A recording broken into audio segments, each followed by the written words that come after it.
Hello, everyone, and welcome to episode 47 of the True Crime All the Time podcast. I'm Mike Ferguson, and with me, as always, is my partner in true crime, Mike Gibson. Gibby, what's going on? Hey, man. What's up? Hey, man. What's up?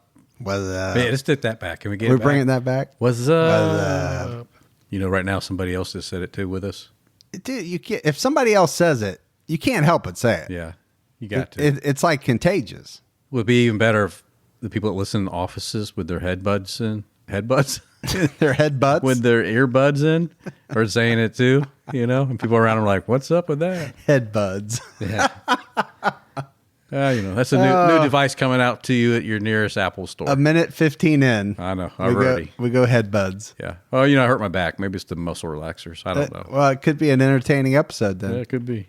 In 2016, California wife and mother Sherry Papini disappeared for 22 days. When she was found, she told authorities a detailed account of being kidnapped and tortured. Years later, in a stunning twist, Papini pled guilty to making false statements about what happened to her, setting off a media firestorm. Now, for the first time, Sherry Papini is telling her side of the story and revealing shocking new information. Sherry Papini, caught in a lie, an ID documentary event, Monday, May 26th at 9 on ID. Set your DVR.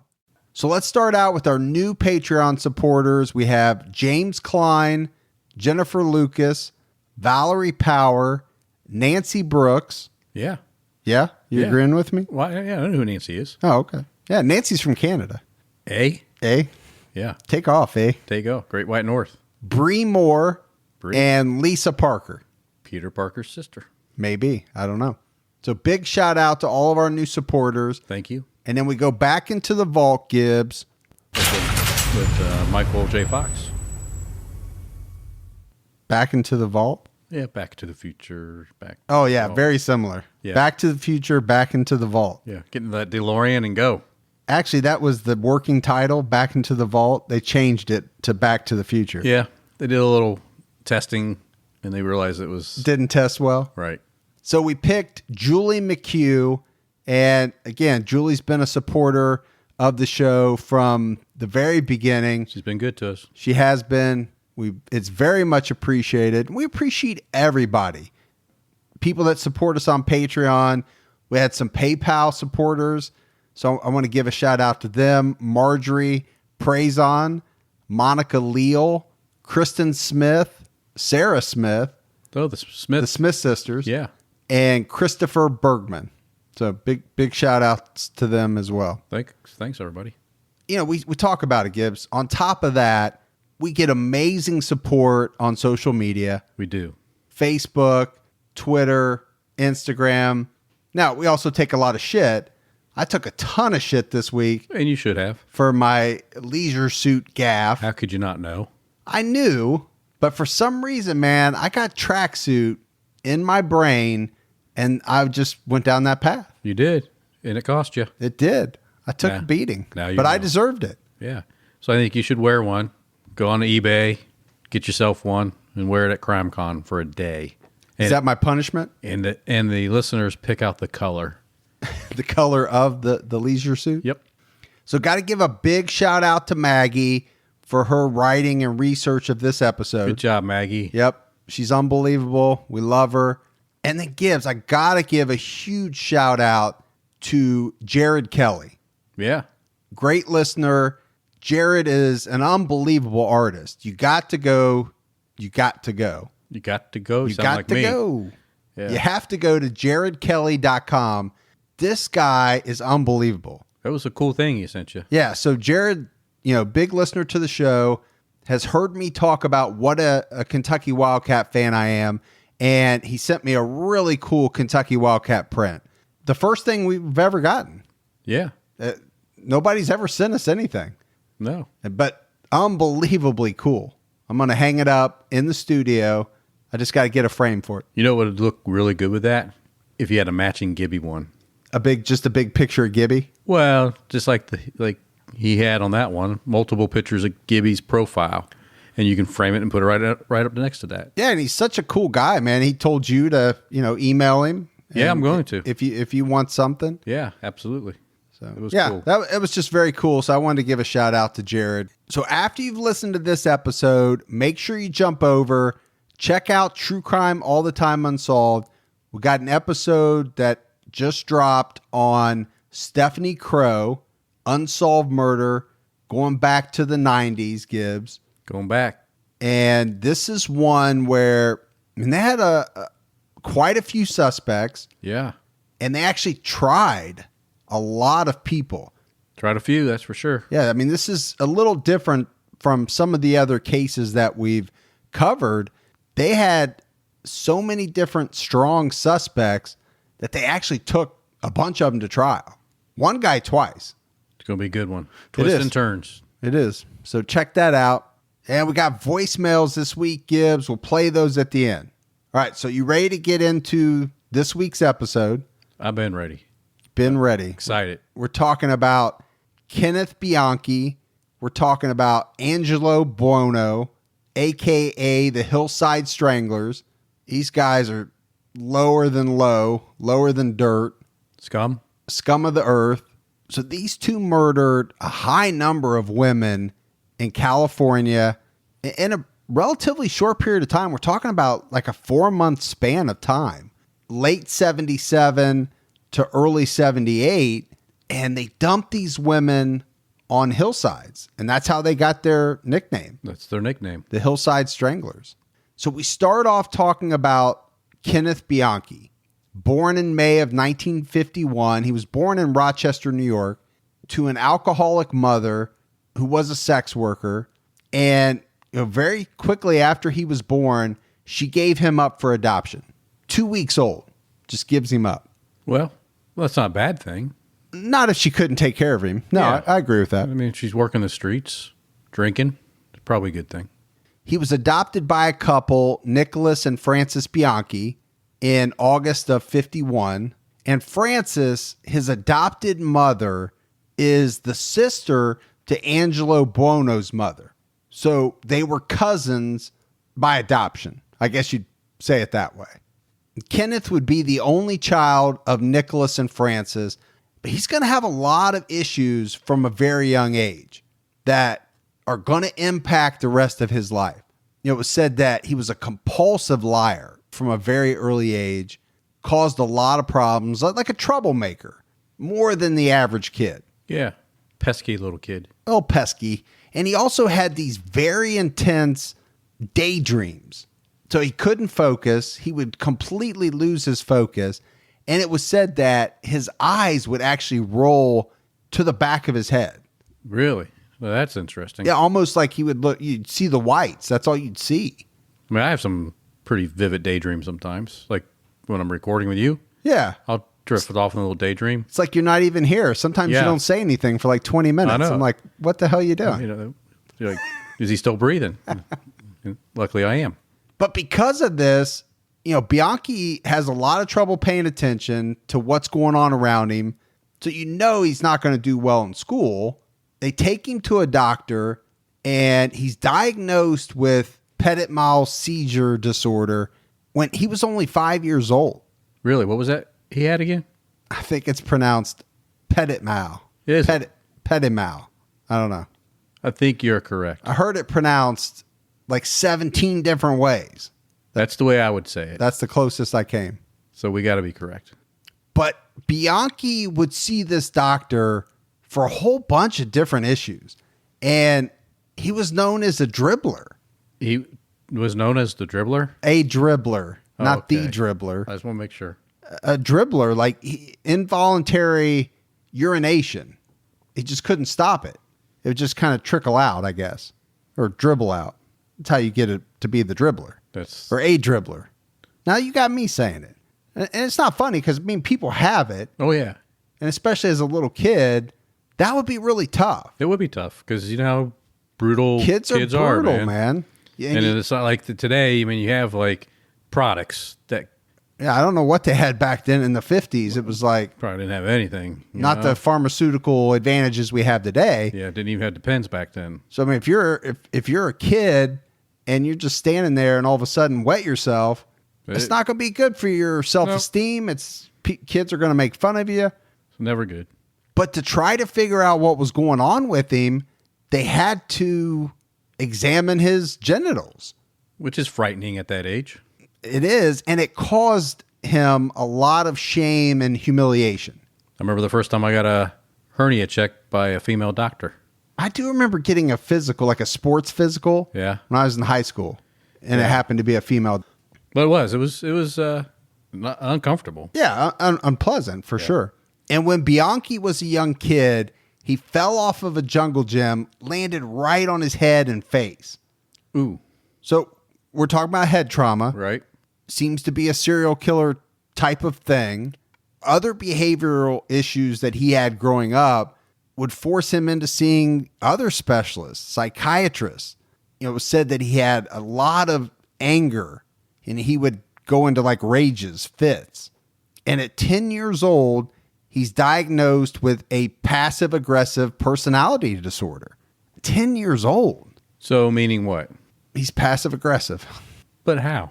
I don't know. I wasn't there. Oh, It's 1961. I wasn't there. you weren't even born yet. I wasn't even born yet, Yeah, man. me neither. But he's got a lot of issues in his first 10 years of life. But he had an above average IQ. Don't we all? Some of us do. He was at like 116. So as an 11-year-old kid, that's above average. It's like As an adult, that's above average. it's on his way to being Einstein. Only 16% of the population has an IQ above 115. Oh, I know. I've got the card. Mensa? You get is it on the back of your Mensa card? Club carrying member. Do you know what Mensa is? I hope it's not the other club that you don't want to belong to. No, it's for smart people. Okay. That's why I knew you didn't know what it was. I want to make sure it wasn't some sicko club.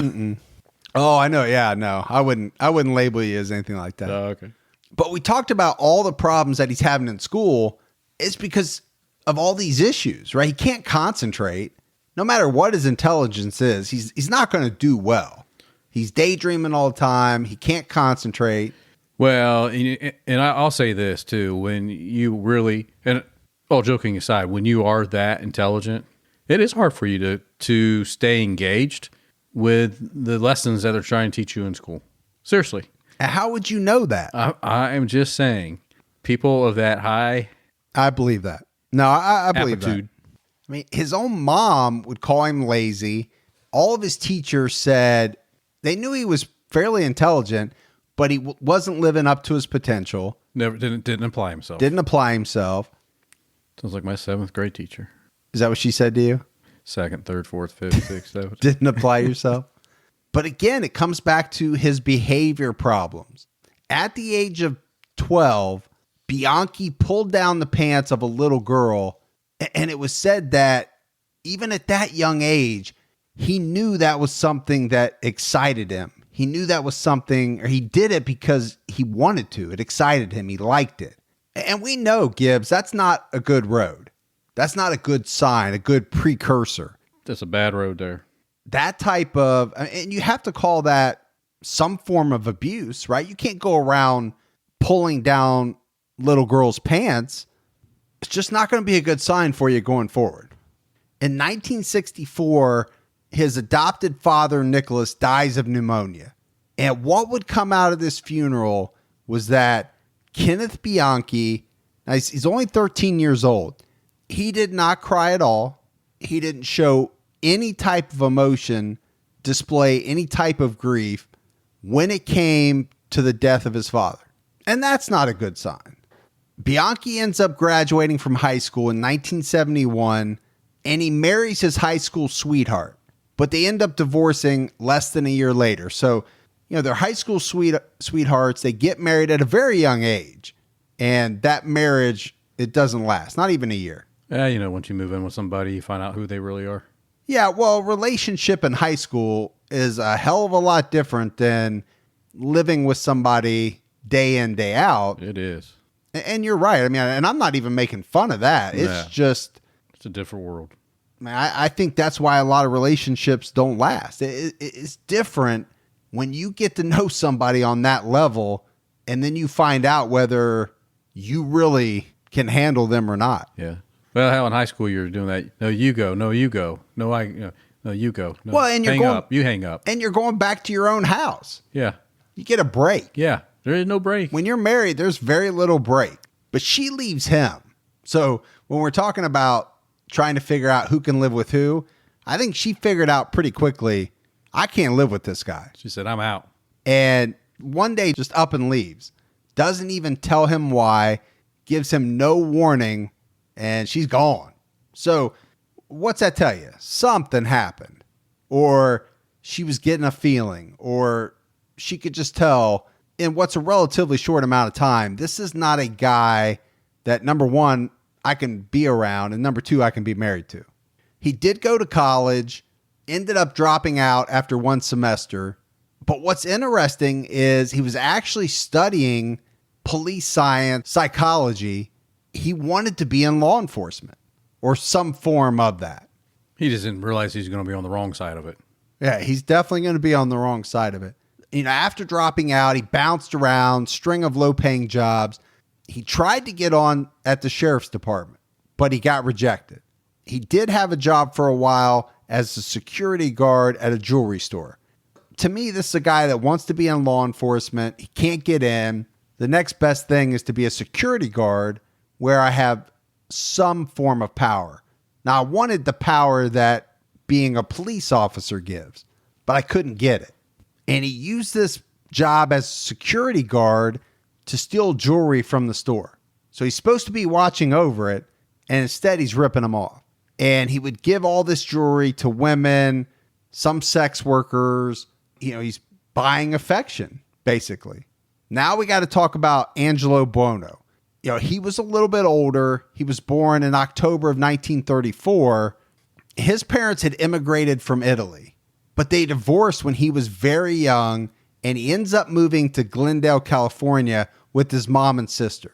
And it was said that Angelo became obsessed with sex from a very early age, and allegedly had told some of his classmates that he had sexually assaulted a series of girls. I mean, he's bragging about this to his fellow students. Creepy already. Oh, yeah. I mean, both these guys are something, but this guy, you know, right from the beginning, because it was said that Angelo Buono idolized a serial rapist by the name of Carol Chessman. As a kid, you should be idolizing who?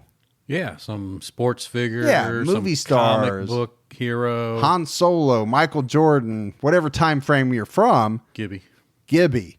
How do you start idolizing a serial rapist? I mean, I can't even make sense of that one, dude. That'd be like idolizing Dexter. But Dexter's a fictional character. Is he? Do we know that for sure? And by the time that he was a teen, he was stealing cars, and he got caught and placed in reform school. And just like Bianchi, he ends up marrying his high school sweetheart. From reform school? Maybe from reform school. I don't know. But differently than Bianchi, he had actually gotten his high school girlfriend pregnant. So they end up getting married, but he leaves her less than a week after the marriage. A week. Didn't even like it after 1 week. He No. said, man, wow, I need my space. You know, he ends up divorcing this woman, refuses to pay child support, doesn't want to have anything to do with his son. Scum. Yeah, scum of the earth. But he would later go on to get married to another woman and would have 5 kids with her.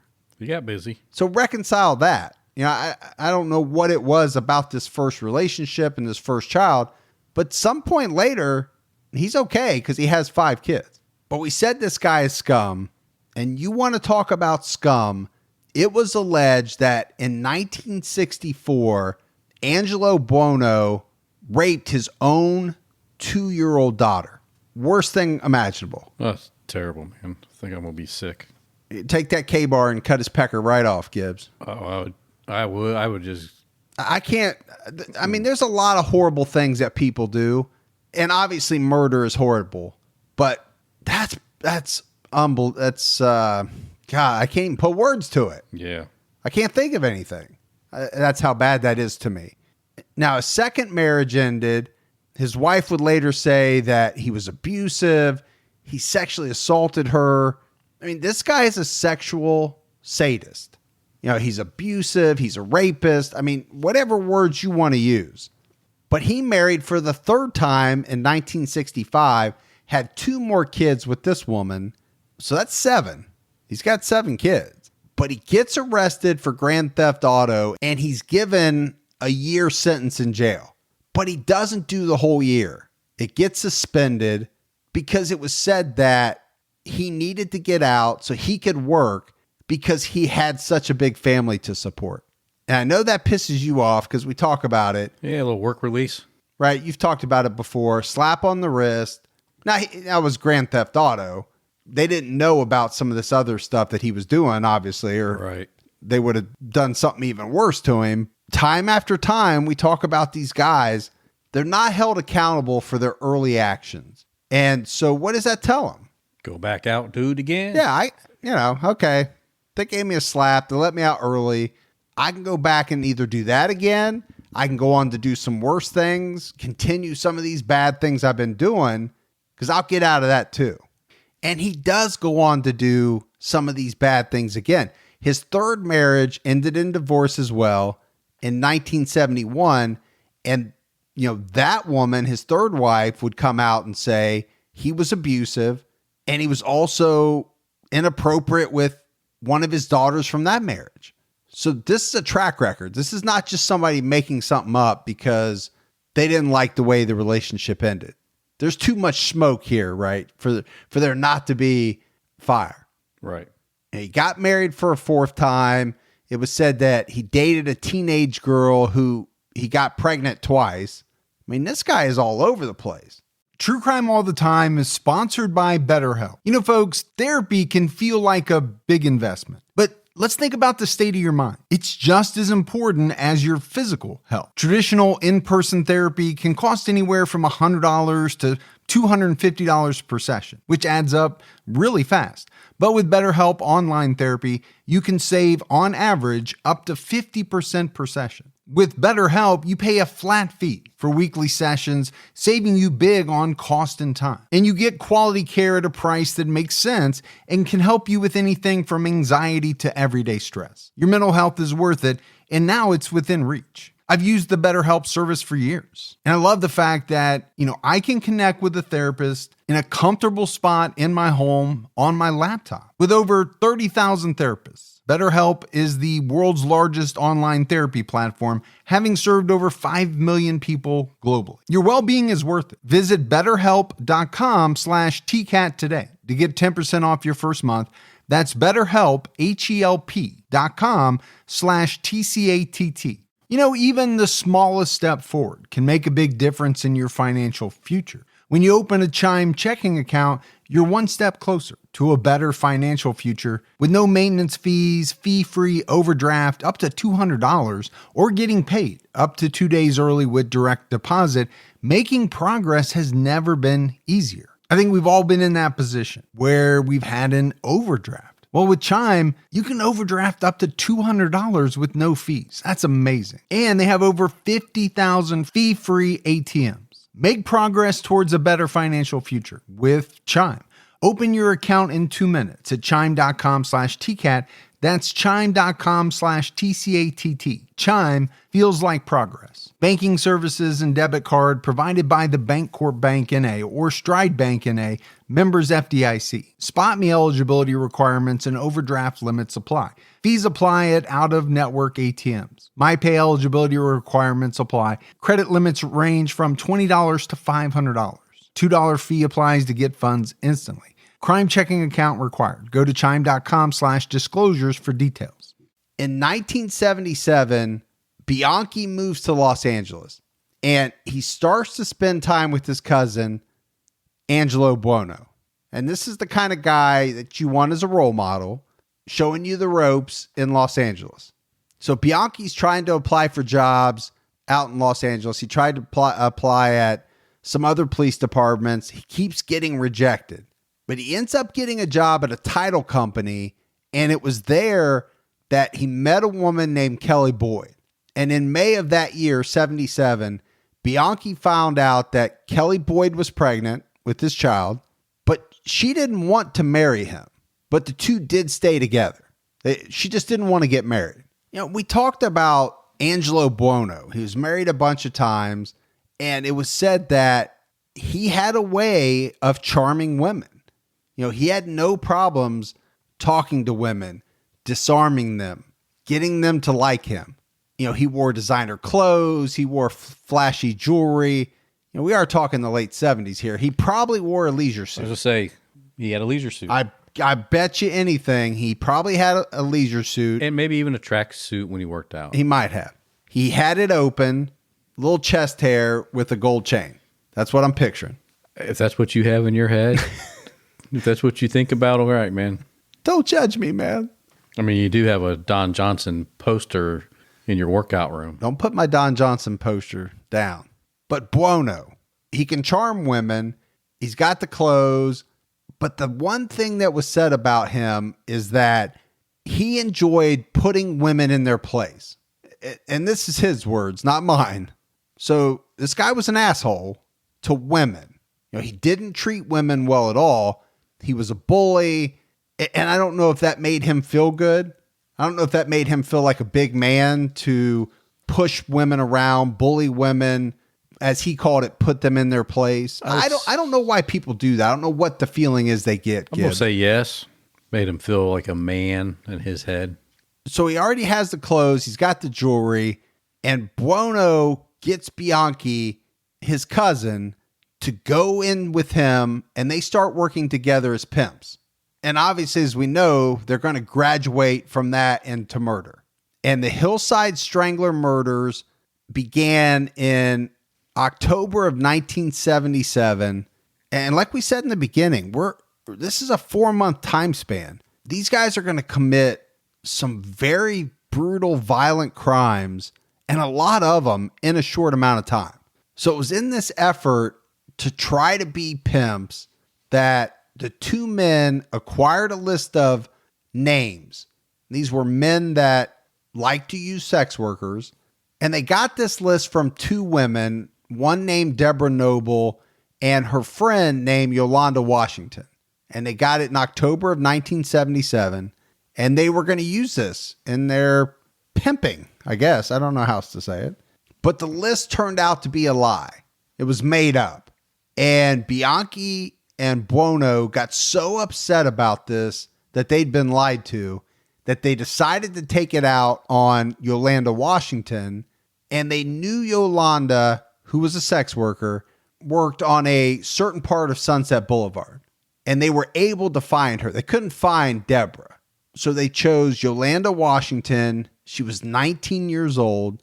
And her naked body would be found on October 18th, 1977, on a hillside near the Ventura Freeway.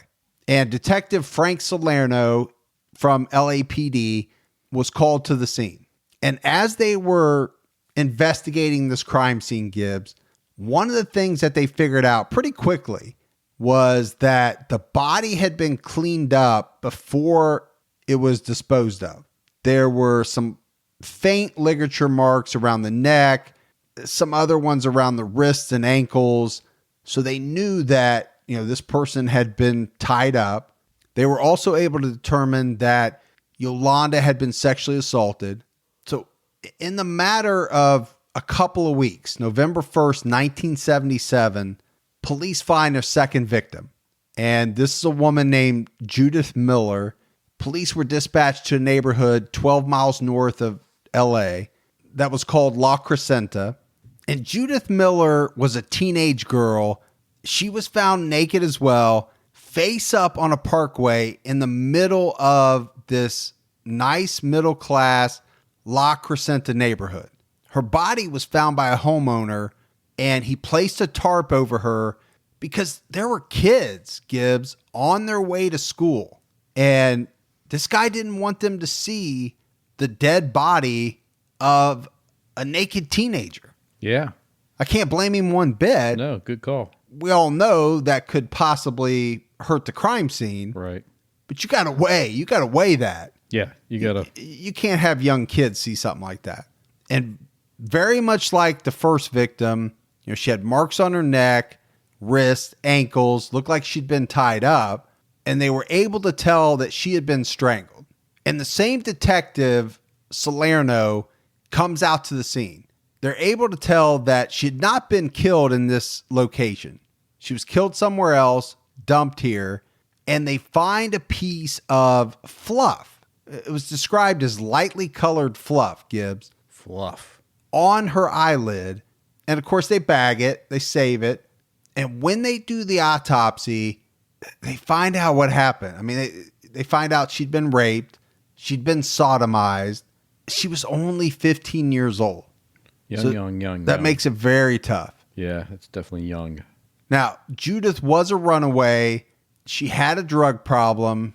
She was a known sex worker. Yeah, they kind of go hand in hand, you know? Yeah, we've done a lot of episodes where we kind of talk about that. One leads to another, which leads to another. Unfortunately, it leads down a bad path.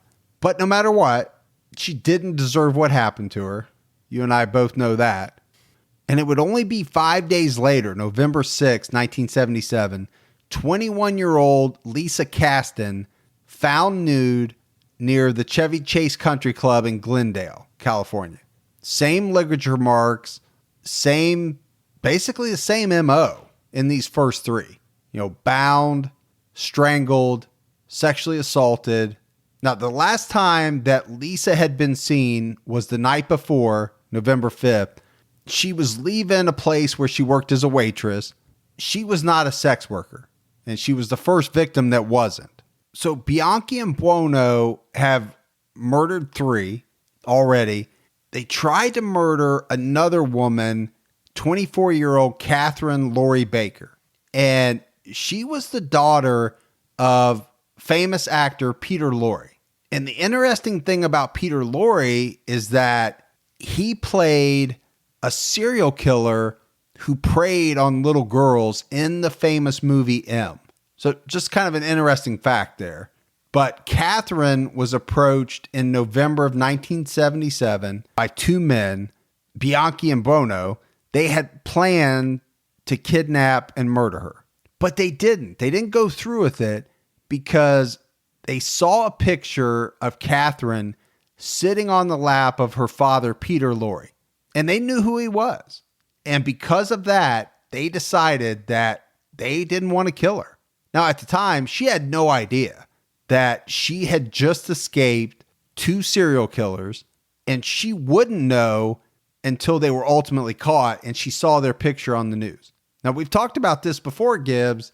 What would it be like to know you were this close? People can't see how close my fingers are together, to being a serial killer's victim. What would that feel like? It'd be freaky, that's for sure. All of a sudden, you see these guys' pictures on the news. You realize these were the 2 guys that you had met. It wouldn't be too much of a leap for you to say, I was probably going to be a victim or could have been a victim. Yeah, holy shit. Batman. Now, what she would tell police later is that, after seeing the 2 men, she remembered them, but all she really remembered was that they had false LAPD type police badges. So that kind of gives you a clue maybe on how they were doing some of their work. But since nothing happened to her, she had no reason to report it at the time. She wasn't in fear of her life. She didn't know what was going on, really. The next incident would happen on November 13th, 1977. 2 middle school students, they're on the school bus headed home.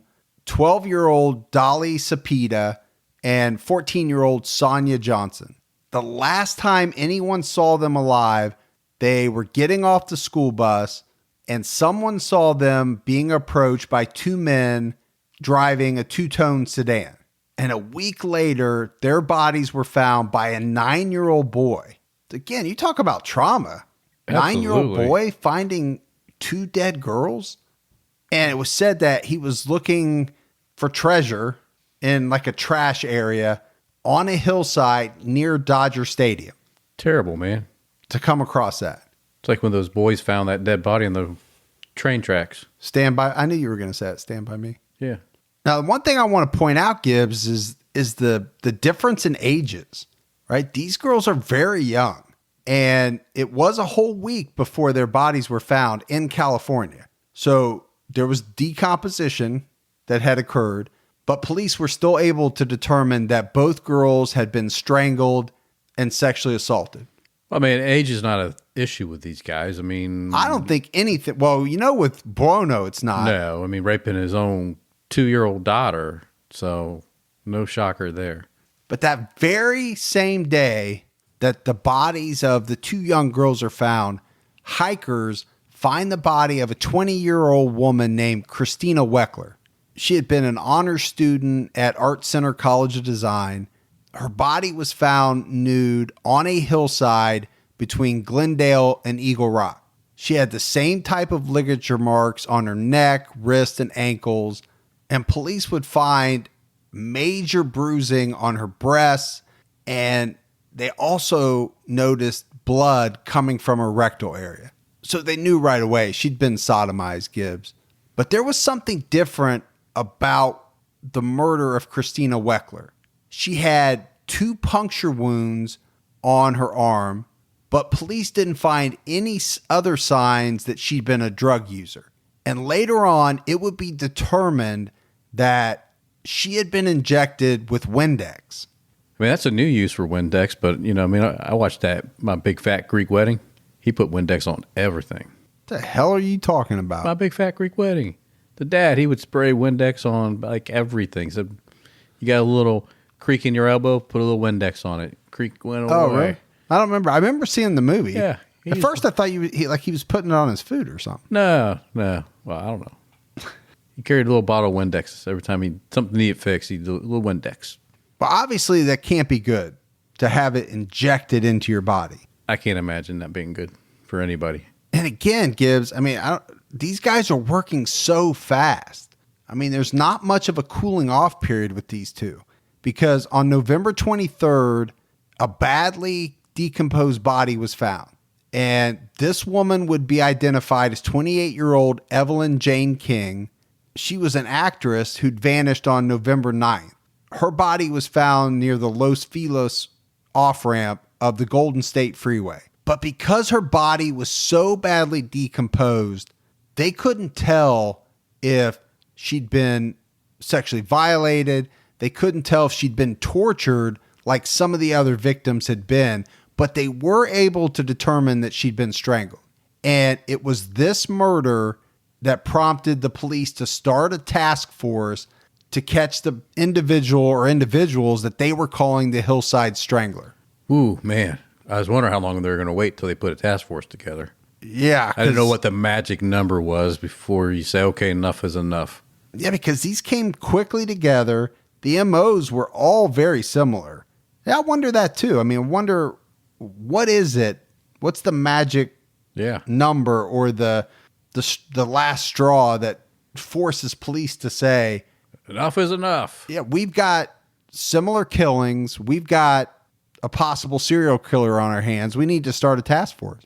But they're going to have more to work with, because it's just 6 days later that police find the body of Lauren Ray Wagner, an 18-year-old business student. She lived with her parents in the San Fernando Valley, and her body was found on a hillside around Mount Washington in Glendale. She had the same type of ligature marks, but Lauren Wagner had burn marks all over her hands. Now, she was supposed to be home before midnight, but she never made it. Her car was found later with the door open across the street from her house. So imagine this as parents. You realize your daughter never came home, but you find her car across the street, the door's open. You know in your heart something's not right. But there was a witness that lived in the neighborhood across the street that actually saw Lauren Wagner be kidnapped. She said she saw two men. One was tall, younger, and the other was an older, shorter man with bushy hair. And she said that these two men took Lauren, and the woman also said she heard Lauren shout something like, "You won't get away with this," as these two men are taking her away. Now, after this, everything was quiet for a few weeks in LA until December 14th of 77. And it was on this day that the body of Kimberly Martin was found. She was 17 years old. It was said that, she was a sex worker. Her nude body was found, and police noticed right away that it had obvious signs of torture. And what was really strange about this, Gibbs, is that her body was found in a deserted lot near the LA City Hall. That is weird. It seems like a strange place to dump a body. Seems a little risky. And people that knew Kimberly Martin would come out later and say that she had actually joined a call girl agency because, as she told them, she was terrified that she was going to end up becoming a victim of the Hillside Strangler. And she thought that by, joining an agency, people knew where she was, a little bit different than, just walking the street. Sure. It would help protect her. And she ends up becoming a victim of the Hillside Strangler. And what later comes out is that Bianchi and Buono, they actually called the agency that she worked for, requested a call girl, and it just happened to be her that was sent out. Yeah, this is bad luck. Clearly, they didn't do a lot of research or, a lot of screening. Maybe that's just what they did back then. You just called the number, said what hotel you're at. They sent the girl out. They didn't. What are you talking about? I mean, you think call girl or escort agencies do a background check? Probably today, I would think they would. I can't imagine. I think you just call a number and somebody comes out. I think they probably do a little bit some type of screening. Well, who the hell's going to give a fingerprint and submit a hair sample? Well, probably not that, but probably at least some driver's license number or something. What? So that when the girl comes missing, they know where to go. I don't know, dude. Let's call one. I mean, let's ask. Obviously, thankfully, neither one of us know the answer to that. I doubt a lot of our listeners, they might anonymously write in. Yeah. They message me. Let me know. They like to tell us how it works, but I don't know. I don't know if I agree with that. I think it's an anonymous type thing. Now, you're right. It offers zero protection. And there's got to be, if anything, they take they verify your contact information and you have to roll the dice giving it to them, thinking, well, I hope they don't call my spouse. No, well, you could be right. And some people may pay with a credit card. Maybe you have to pay with a credit card now. I don't know. Yeah, well, if I was out there working it, I'd want a credit card. I want to make sure I get that money up front. They might not want to pay me when they meet me. Dude, nobody would pay for that. I take American Express. All right, Gibbs, we have to take a quick break to talk about our sponsor, Audible. Audible has the best audiobook performances, the largest library, and the most exclusive content. The best thing to do for our listeners is just to go straight to audible.com/truecrime. You can find out everything you need to know about Audible. You can search the wide selection of books. Now, the book that I happen to be listening to right now is called Forever in 5 Days. And this is a fascinating book about a serial killer in Grand Rapids, Michigan. Our listeners can start a 30-day trial and get their first Audible book for free. All you have to do is go to audible.com/truecrime. That's Audible, audible.com/truecrime.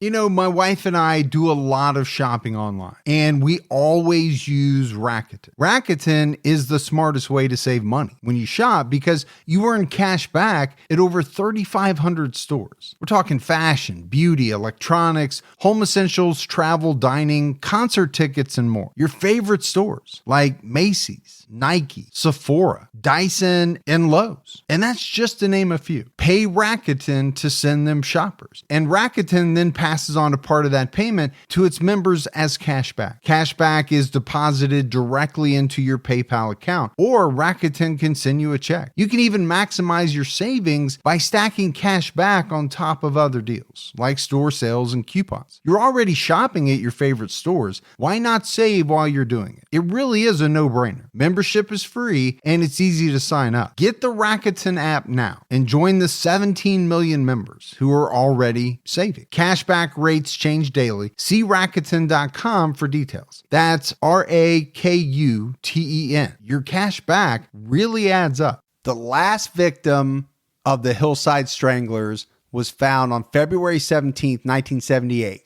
And it was a helicopter pilot that spotted an orange Datsun abandoned off a cliff on the highway.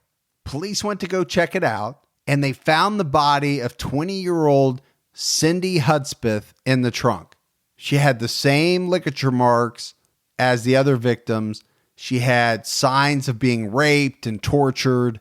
The police were able to figure out that she had been strangled, placed in the trunk of the car, and then the car was pushed off the edge of the cliff. Wow. It's like a movie. Or a bad TV show. Bad, yeah. Back in the 80s. Bad hooker movie. That's not the name of the TV you're talking about. TJ Hooker. TJ Hooker. TJ Hooker. Oh my goodness, dude. Now, at this time, police knew they were looking for two people. Originally they weren't sure. It could have been one person doing all this killing, but they knew it was two, but they didn't leak this information to the press. And that's why the media at this point in time, they're still referring to this as the Hillside Strangler. Ah, not plural. Not plural. Singular. Yeah. Uno. Not dos. Not yet.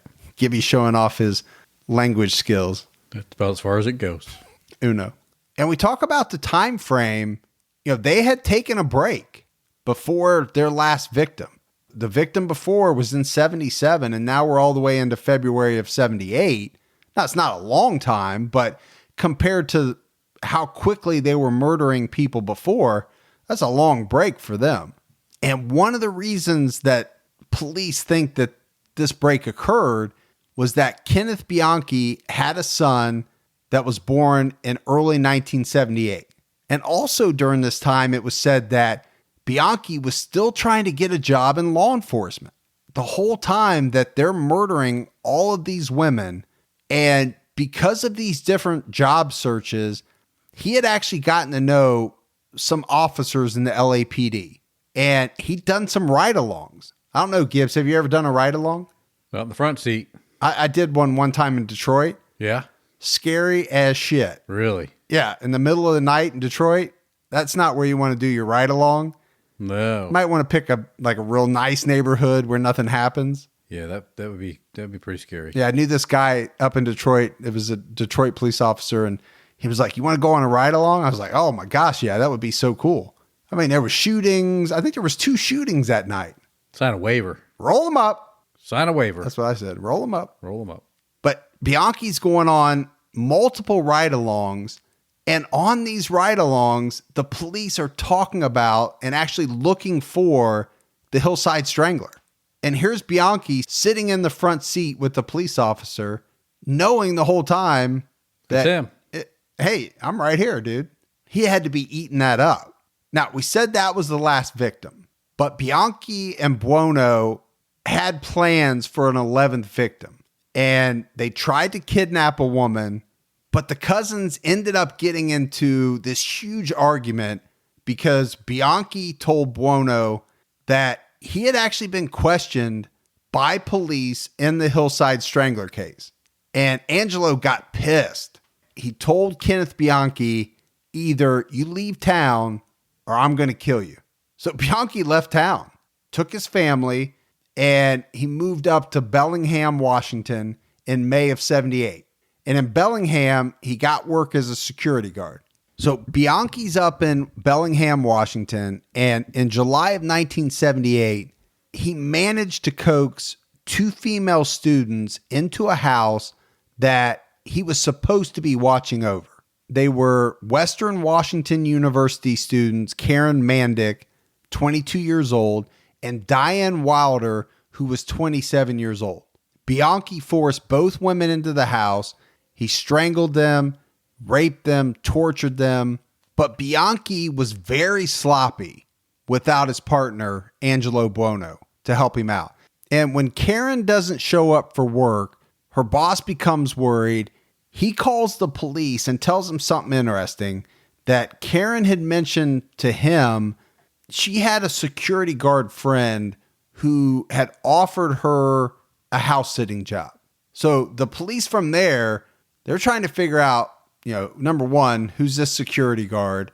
Where's this house? So through their investigation, the police find out the security firm that was hired to watch over the house. That in turn leads them to the security guard, which ends up being Kenneth Bianchi. And when police go to talk to him, Gibbs, he lies. He says, I never did that job. I don't know anything about these girls. But when police go to the girls' home, they find an address of the house where they were supposed to be house sitting. And the security firm records confirmed that it was Kenneth Bianchi that was supposed to be watching over that house. So that's how they tie him in. Now, during this time, the police had put out the description of the girls. They put out a description of the car that they were driving. And a woman calls in and says that she thinks she saw the car abandoned near her house in the woods. And when police gets there, inside the car are the bodies of Karen Mandick and Diane Wilder. Both had been strangled. They had a lot of bruises, Gibbs, all over their bodies, leading police to think that they sustained a lot of injuries. And it's at this point that police go pick up Kenneth Bianchi, and in a search of his home, they find some jewelry. And ultimately, this jewelry is going to come back. One piece was a necklace that belonged to Kimberly Martin, and another was a ring that belonged to Yolanda Washington, two of the Hillside Strangler victims. And the chief of police in Bellingham, he knows he's got his guy for the two murders in Washington. But the other thing that he knows is that Kenneth Bianchi has a California driver's license, has California plates on his car, and he starts thinking about the Hillside Strangler murders, right? It's all over the news. Everybody in the country knows about it. And he calls Detective Salerno, gets in touch with him in LA, tells him about these two murders. And when he gives him Kenneth Bianchi's address back in LA, Detective Salerno is able to figure out that the addresses of Cindy Hudspeth and Christina Weckler were very close to where Kenneth Bianchi lived. So police are now sure that Kenneth Bianchi is one of the Hillside Stranglers. And Bianchi would ultimately admit his part in the Hillside Strangler murders. And on top of that, he would tell police that his cousin Angelo Buono was involved as well. And the reason why Bianchi did this is because he wanted to get out of the death penalty, plain and simple. I mean, he was willing to rat on his cousin in exchange for them taking the death penalty off the table. And Angelo Buono would be arrested on October 22nd, 1979. So both cousins are now in jail, awaiting trial. And Gibbs, this is where one of the strangest things happened, because a woman named Veronica Compton actually reaches out through correspondence with Kenneth Bianchi. And eventually, the two of them, Bianchi and Compton, would come up with a plan designed to make police think that the real Hillside Strangler was still on the loose. And what they did, Gibbs, is Compton came to visit Bianchi, and he smuggled a rubber glove filled with his semen inside of it to her during the visit. And the idea was that Veronica Compton was going to commit a copycat murder, place the semen inside the victim, and this would somehow make police think that he couldn't have been the killer. And Compton actually plans to carry out this murder in Washington State, where Bianchi had killed the two students. And she even picked out a victim, Gibbs, a woman, inside of a bar in Bellingham, Washington. She invited this woman back to her hotel room so that they could drink together.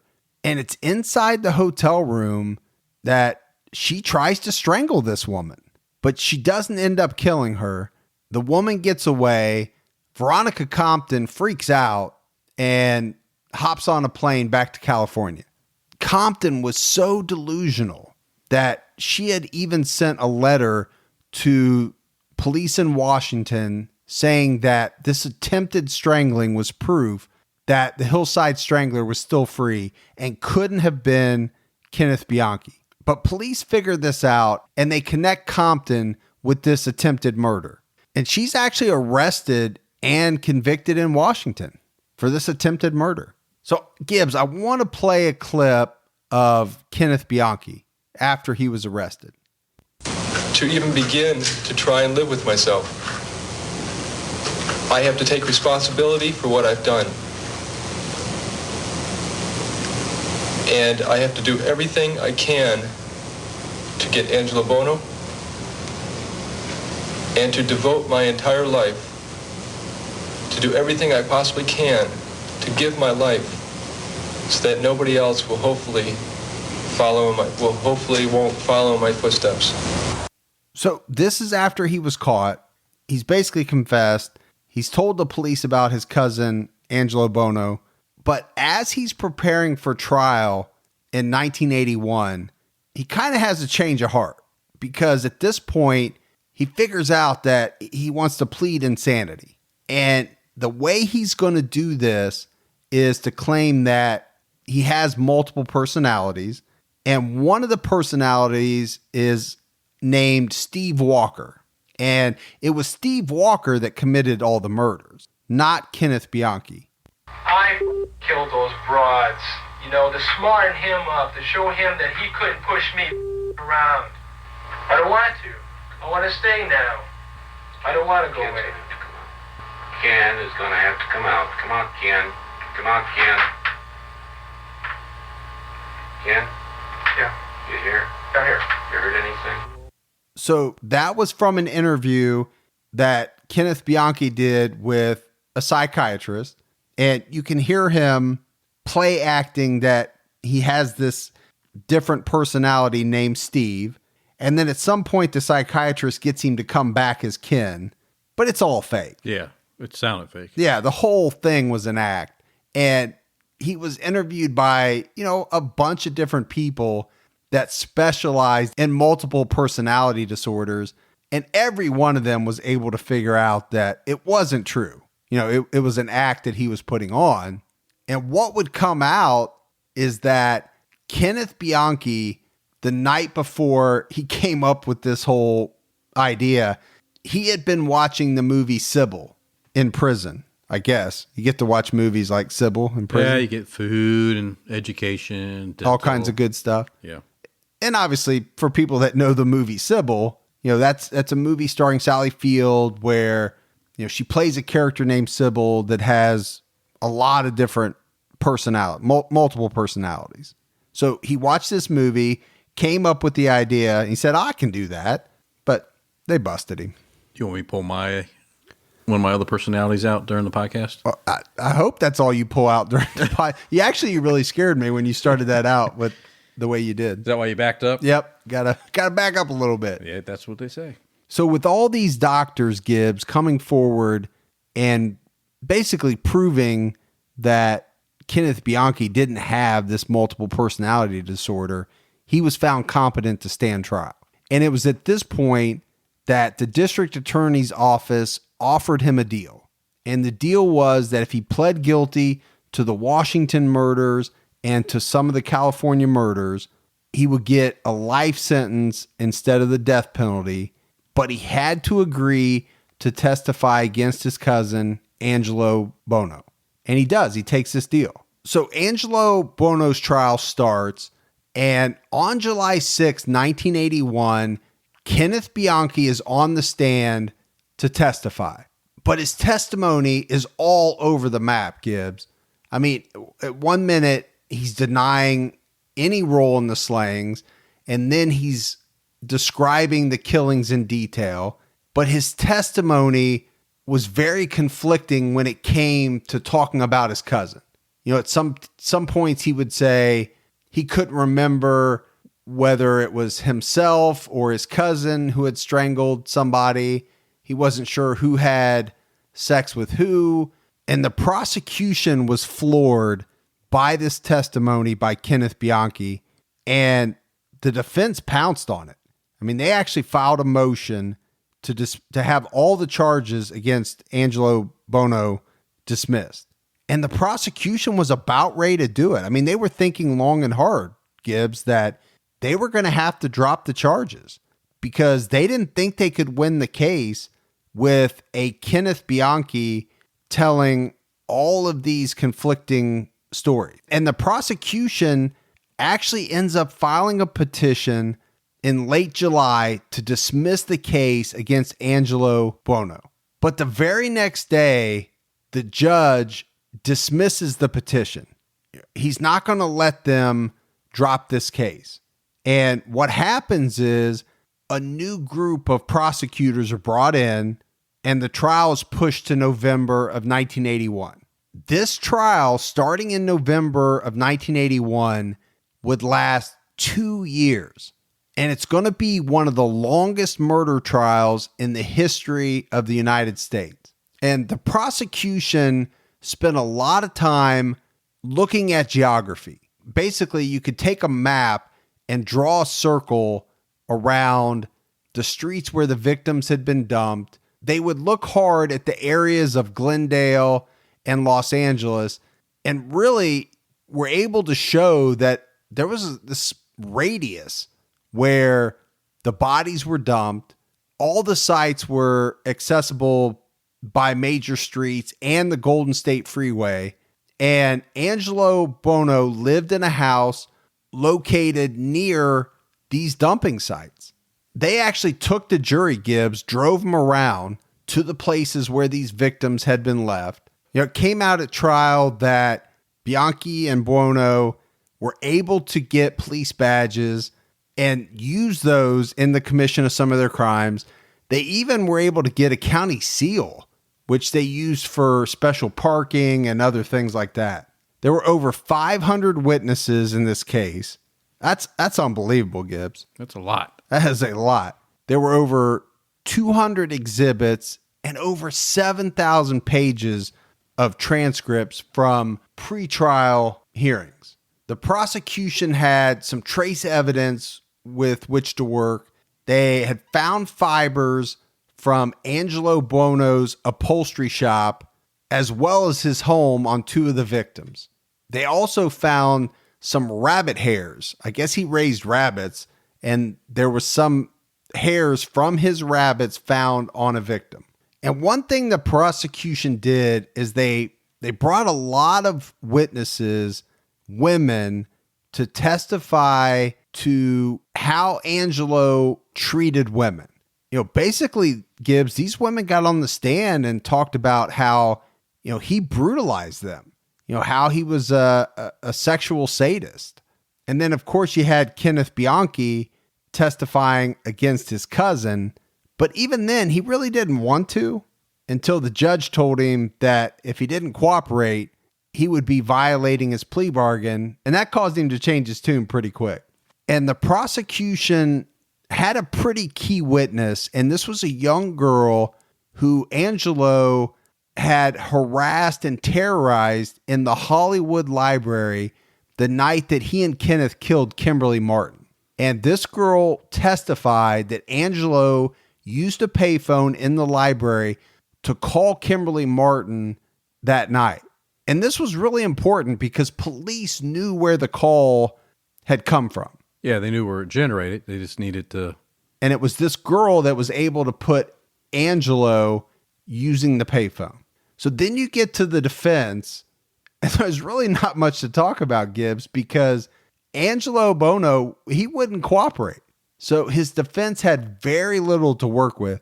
They actually called to the stand Veronica Compton, that lady that we talked about that hatched that plan with Bianchi. I mean, she was a train wreck, apparently. Yeah. And did him no favors. Closing arguments in themselves took 11 days. And the jury gets the case October 21st, 1983. And the jury would eventually decide on the following verdicts for Angelo Buono. Guilty on Lauren Wagner, not guilty for the murder of Yolanda Washington, guilty of the murder of Judith Miller, Dolores Cepeda, Sonia Johnson, Kimberly Martin, Christina Weckler, Lisa Caston, Jane King, and Cindy Hudspeth. I would not have the slightest reluctance to impose the death penalty in this case were it within my power to do so. Ironically, although these two defendants utilized almost every form of legalized execution against their victims, the defendants have escaped any form of capital punishment. So he ends up getting sentenced to life in prison. He doesn't get the death penalty, and he originally gets sent to Folsom Prison with Johnny Cash. Johnny, the water there really sucks. Johnny says, Warden, did you drink this water? Oh, I do remember that. Remember that? Well, Johnny doesn't say it, but Keanu Reeves. Keanu Reeves was in Walk the Line. No. Joaquin Phoenix. You know, Keanu Reeves, Joaquin Phoenix. Yeah, they're all buddies. It's all the same. Yeah. So Angelo Buono, he eventually gets transferred to Calipatria State Prison. And in September of 2002, he dies from a heart condition. But there wasn't a tear in sight. No way. And Kenneth Bianchi actually made it to Walla Walla after all, Gibbs, because that's where he's at. I mean, he's serving a life sentence with the possibility of parole at Walla Walla State Penitentiary in Washington State. And he actually came up for parole in 2010 and was denied. And his next parole hearing will be in 2025. So maybe you can talk to him then, Gibbs. 2025. Well, we still have the voicemail on our website. So call us. Call us. Leave us a voicemail. Call us from prison. Let's do a prison interview. And as we wrap this one up, Gibbs, there's one interesting fact about Bianchi, and it's that he was a suspect in the unsolved alphabet murders that happened in Rochester, New York, 1971 to 1973. We haven't done those on Unsolved yet. I know we're going to. And the girls there were killed in a very similar way. And Bianchi was still living in the area at the time of the murders. And it was said that he was working as an ice cream vendor. The old ice cream truck. Stop me when I'm passing by. And there was some evidence. I mean, you know, apparently his car was seen at two of the murder scenes. And the last victim apparently said to her father, I'm going out for ice cream, and was never seen again. And that case is still unsolved. So maybe we'll be talking about him again when we get to that case on True Crime All the Time Unsolved. Maybe he'll come clean on it. But for now, that's the case of the Hillside Stranglers, Kenneth Bianchi and Angelo Buono, and another episode of True Crime All the Time. Voicemail. We got voicemails. Voicemails. Hey, Mike and Gibby. My name is Maddie, and I'm from California, and my boyfriend and I absolutely love T-Cat. We drove from Sacramento to Whistler, Canada this summer, and we listened to T-Cat the entire way up and down. There's not an episode we haven't heard. We really appreciate this podcast and this show. You guys rock. Continue doing what you do. Thank you. No, it's a great voicemail from Maddie. Yeah, and Love her boyfriend. And we just talked about Sacramento a little bit. So yeah, she might be in the California area. Maybe we'll venture up to Whistler, Canada one day as well. Good skiing place. Hey, Mike and Gibby. This is Angie calling from Montreal, Canada. I just wanted to let you know that I love your podcast and I listen as much as I can while I'm doing my job as a housekeeper. Also, just a suggestion for an episode is the Luca Magnotta case. He's not a serial killer, but his story is very fascinating. And yeah, keep up the good work, guys. Keep your on time ticking. All right. Thanks, Angie, so much for the voicemail. Appreciate it. And I'll be honest with you, Gibbs. The Luca Magnotta case is one that I've had on the list. Yeah. But it's one that gives me nightmares. It is such a brutal case. I mean, this is the one, I don't know if you're familiar with it. It's the one where this guy kills another guy films it, puts it on the internet, and all these people are watching it, wondering whether it's real. I think some movies been made. Yeah, it is very, very creepy. Hey, Mike and Mike. This is Mike. I was just calling to make a suggestion. I know you guys did a podcast on Scott Peterson, but I was wondering if you guys ever heard of Drew Peterson. Go ahead and check him out. He's pretty crazy. Thank you. Bye. All right, that's too many Mikes. Mike, and Mike. Mike, and Mike. No, Mike, we appreciate it, buddy. And Drew Peterson is definitely on the list. Very, very familiar with his story. So he will be done. Hey, Mike and Gibby, this is Danny Jock. I just received your mug. I want to thank you for that. It came quick. And drink a lot of coffee. It is a staple of my sobriety. I'm 8 years dry on the dock, keeping my own time ticking. Man, love that voicemail from Danny. And Danny's been a great supporter of the show. So, Danny, glad you're enjoying the mug. Hope you washed it. Or washed it. But congratulations on the 8 years, man. Yeah, that's great. That is a major, major accomplishment. And we're proud of you, brother. Yeah, awesome. All right, Gibbs. That's it for us. Is that it? That's it. You sure? Yeah. What about that other thing? That's it. That's all I got, man. That's it? Yeah. All right. All right. So for Mike and Gibby, stay safe and keep your own time ticking.